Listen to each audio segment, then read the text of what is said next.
Hello everyone, welcome back to my YouTube channel my peaceful garden. तो friends, spring season आ चुके हैं और हमारे गार्डन में स्प्रिंग सीज़न में बहुत सारे काम होते हैं। मैं आप सबको बताऊंगा कि फरवरी और मार्च में आपको कौन कौन से काम करने हैं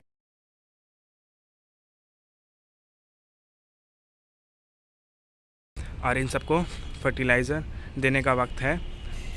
और अगर आपके में भी फ्लावरिंग चल रही है तो फ्रेंड्स, सबसे पहला काम है कि आप फरवरी मार्च में आप कटिंग प्रूनिंग अपने जो समर सीज़न के फ्लावरिंग प्लांट हैं उसकी कर दीजिए। तो फ्रेंड्स, अभी आपके बोगनविला में फ्लावरिंग हो रही होगी, तो इसको छोड़ करके बाकी प्लांट्स जैसे कनेर हो गए और ये जैस्मिन का पौधा हो गया, अगर आप इसको भी कट करेंगे तो ये बुशी बनेगा। और गार्डेनिया हो गया, अगर आपके मैच्योर और बड़े पौधे हो गए हैं तो येलो टिकोमा हो गया। और इस तरह की ये जारुल का पौधा, आपके पौधे बड़े नहीं हैं तो ये जस्ट जो डेड ब्रांचेस हैं इसको भी आप रिमूव कर दीजिए और क्लीन कर दीजिए इस तरह से। अगर आपके पास फ्रूट ट्रीज़ हैं जैसे मैंगो का पौधा और लीची का पौधा, तो आप इसको भी ट्रिमिंग कर सकते हैं। इस वक्त आपके पास अगर अंगूर की बेल है तो उसको भी आप ट्रिम एंड ट्रेन कर सकते हैं। और साथ ही साथ आइडेनियम्स की भी इस वक्त इस तरह से कटिंग की जाती है। हालांकि मैं अभी इसकी कटिंग नहीं कर रहा हूं क्योंकि इसमें फ्लावरिंग बड्स लग गई हैं। एक बार फ्लावरिंग ख़त्म हो जाने के बाद फिर मैं इसको यहाँ से कट कर दूंगा तो एक जगह से 2 ब्रांचेस निकलेंगे, तो इस तरह से प्लांट्स आपका सारा घना होगा। सेकेंड वर्क है कि इस तरह के आपको जो भी वीड्स उगाए हैं इन सब को आपको जड़ से इस तरह से निकाल करके आपको सारा क्लीन कर लेना है। आप जब भी वीड्स निकालें अपने प्लांटर से तो ये पूरा जड़ के साथ निकालें, वरना यहाँ से फिर डेवलप होता रहेगा। थर्ड काम है रिपोर्टिंग और फर्टिलाइज़र देना। तो मैंने अपने एक ज़ोरा को ये प्लांट्स को रिपोर्ट कर दिया है। और अगर आपने हाल ही में रिपोर्ट किया है तो आप जस्ट ऊपर से काउडंग मैन्योर फर्टिलाइज़ कर दीजिए अपने परमानेंट प्लांट्स को। देखिए, मेरा ये हिबिस्कस का पौधा है, इसको भी मैंने फर्टिलाइज़ कर दिया है। मैंने गार्डेनिया को भी फर्टिलाइज़ कर दिया है। आज मैं अपने बोगनविलियास में फर्टिलाइज़ करूँगा। और ये मोगरा को और बाकी प्लांट्स को, फ्रूटिंग प्लांट्स को भी इस वक्त फर्टिलाइज़ करें। जितने भी परमानेंट प्लांट्स आपको फर्टिलाइज़ करने हैं। तो ये मेरे संतरा का पौधा है, इस सबको मैं खाद दूंगा। और अपने नींबू में भी अपने मैन्योर ऐड करूँगा। तो फ्रेंड्स, अपने ये मैंने बोगनविला में फर्टिलाइज़र देने के बाद मैं इस तरह की कटिंग लगा देता हूँ मॉस रोज़ की। इसके फ्रेंड्स 2 फ़ायदे हैं। एक तो अपने ये ब्यूटी को ऐड करेगा और साथ ही साथ समर्स में जब ये भर जाएंगे तो इसको रूट्स को ठंडक प्रोवाइड करेगा और इस तरह से एक मल्चिंग का काम करेगा। मैं ये कटिंग्स भी साथ ही साथ लगाते चलता हूँ अपने परमानेंट प्लांट्स में, अपने परमानेंट प्लांट्स के कंटेनर में।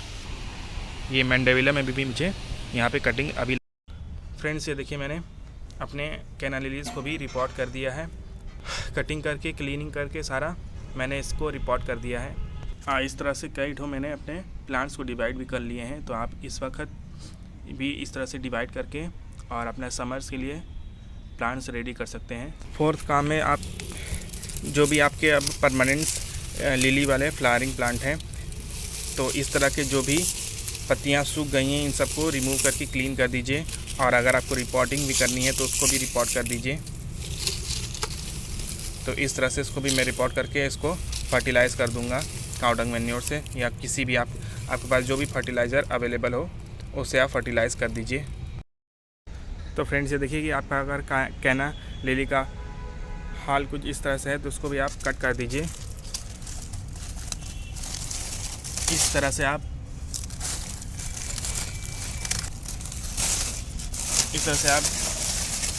रिमूव करके इसको कंपोस्ट बिन में डाल सकते हैं। और ये जो न्यू ग्रोथ हो रही है इन सब में अब ये फ्लावरिंग करेगा। तो इस तरह से आप क्लीनिंग एंड प्रूनिंग कटिंग करते रहें। इस वक्त आपके एमरेलिस लिलीज़ की पत्तियां इस तरह से अभी ख़त्म सी हो रही होंगी, तो अब बाद में जब ये और ड्राई हो जाएंगे तो मैं इस सबको रिमूव कर दूंगा और इस तरह से न्यू पत्तियां और फ्लावरिंग बर्ड्स अब अप्रैल में इसमें लगेगी, तो आप इसकी भी क्लीनिंग और फर्टिलाइज इस वक्त फरवरी में कर सकते हैं। इसमें आपके जैसे ये फुटबॉल लिलीज़ हो गए, एमरेलिस लिली हो गए और ये डे लिलीज़ हो गए, इन सब को आप इस वक्त प्रिपेयर करिए और समर्स के लिए रेडी करिए। और फ्रेंड्स, पांचवा ये काम है कि अगर आपने इस तरह से अपने प्लांट्स की प्रूनिंग कर दी है तो इस तरह के जो भी कटिंग्स आपका निकलता है उसकी आप इस वक्त कटिंग भी ग्रो कर सकते हैं। मोगरे की कटिंग और कनेरी की कटिंग और बोगनविला, ये सारे प्लांट्स की आप कटिंग जो समर में ब्लूमिंग करते हैं, इन सब की कटिंग आप लगा करके अपना प्लांट्स फ्री का रेडी कर सकते हैं। और साथ ही साथ आप गलाडिया की कटिंग और विंका की भी इस वक्त कटिंग से आप, अगर आपके प्लांट्स सेव करके रखे हैं तो इस वक्त आप कटिंग करके ग्रो कर सकते हैं। मैं भी ये सारे प्लांट्स की कटिंग ग्रो करके समर्स के लिए रेडी करूँगा और इसके बहुत सारे पौधे बनाऊँगा। आप भी समर्स में विंका के खासकर बहुत सारे पौधे बनाएं और इसको आप अपने गार्डन में, अपने समर्स गार्डन और रेनी सीजन के गार्डन को एंजॉय कर सकते हैं। आप अपने समर्स के परमानेंट प्लांट्स की मेंटेनेंस और कटिंग वगैरह करके रेडी रखिए ताकि फरवरी टू मार्च में ये ग्रो करें और अप्रैल से फ्लावरिंग करना शुरू कर दें। और फ्रेंड्स, आपके पास अगर कैलेडियम्स के बल्ब्स हैं तो उसमें भी आप उसको रिपोर्ट करिए, और नहीं है तो आप नए भी प्लांट्स और बल्ब्स बाई करके अपना इस वक्त लगा सकते हैं। और फ्रेंड्स, ये पुराने पोर्चुलागास के जो प्लांट्स हैं ये फिर से अब न्यू ग्रोथ करने लगे हैं, तो आपको अब न्यू कटिंग्स लेकर के इसको भी आपको लगानी है। तो इसके बारे में मैं आपसे भी डिटेल से शेयरिंग करूँगा। तो आप इसकी भी कटिंग इस वक्त फरवरी टू मार्च में लगाइए ताकि आपका समय से फ्लावरिंग शुरू हो जाए। देखिए फ्रेंड्स, मैंने कुछ बोगनविलास की कटिंग लगाई थी और इसमें देखिए थोड़ी बहुत फ्लावरिंग भी हो रही है और ग्रोथ भी होना शुरू हो गई है। और फ्रेंड्स, जैसा कि मैंने बताया कि आप इस वक्त न्यू सीड्स बाई करके लगाना चाहते हैं तो ये भी परफेक्ट टाइम है अपने सीड्स को लगाना। चाहे आप फ्लावरिंग सीड्स लगाइए और वेजिटेबल सीड्स लगाइए, तो ये बेस्ट टाइम है। इस वक्त हायर रेट होगा जर्मिनेशन का। जैसे आप विंका की सीड्स लगा सकते हैं, गलाडिया के सीड्स लगा सकते हैं, और अब कोचिया के, पोर्चुलाकास के और कॉस्मोस के लगा सकते हैं, और सिलोशिया के सीड्स इस वक्त लगा सकते हैं। ये समर्स में काफ़ी अच्छे से ब्लूम करता है। और हाँ, रुडबेकिया के भी सीड्स लगा सकते हैं। रुडबेकिया काफ़ी खूबसूरत फ्लावरिंग प्लांट होता है, आसानी से आपको मिलता नहीं, तो सीड से आप ज़रूर ग्रो करें। मैं भी ग्रो करूँगा रुडबेकिया को सीड से। और सनफ्लावर भी समर्स का फ्लावरिंग प्लांट होता है। आप मिनीचर वाला सनफ्लावर लगाइए या बिग साइज़ वाले कट फ्लावर भी इस वक्त आप लगा सकते हैं। तो फ्रेंड्स, इस वक्त विंका के सीड्स भी मैच्योर हो जाते हैं, इस तरह से अपने आप गिर जाते हैं, तो उसको भी आप ग्रो कर सकते हैं। मैंने एक हाइब्रिड सीड ग्रो किया था अपने प्लांट्स का, तो ये देखिए ये जर्मिनेट कर गया है। तो इस वक्त इसकी ग्रोइंग का टाइमिंग शुरू हो गया है। तो मैं सीड्स किस तरह से समर्स के लगाते हैं फ्लावरिंग प्लांट्स के, उसको भी मैं आपको डिटेल्स। लास्ट काम ये है कि इस वक्त आपके पास जो भी वाटर प्लांट्स हैं, जैसे कि लोटस हो गया और वाटर लिलीज हो गए, इन सब को आप अगर आप चाहें तो रिपोर्ट भी कर सकते हैं, वरना आप क्लीन करके पानी फिल करके आप अपना प्लांट्स रेडी कर सकते हैं। क्योंकि आप देख सकते हैं प्लांट्स अपने आप इंडिकेट कर रहा है कि इसका टाइमिंग हो चुका है। तो ये देखिए ये लोटस के मेरे न्यू लीव्स आना शुरू हो गए हैं, तो इसको मैं पूरा ऊपर तक पानी भर के इसको रेडी कर दूंगा और बीच बीच में मैं फर्टिलाइज़ करता रहूँगा NPK का।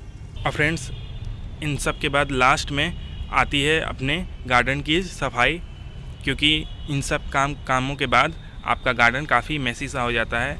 तो आपके पास जो भी इस तरह के ड्राई लीव्स वगैरह निकलेंगे और प्रूनिंग के बाद जो भी डिब्री गार्डन वेस्ट निकलेगा, उसको आप लेकर के कंपोस्ट बनाएं, फिर आप उसको बार बार आप इस्तेमाल कर सकते हैं।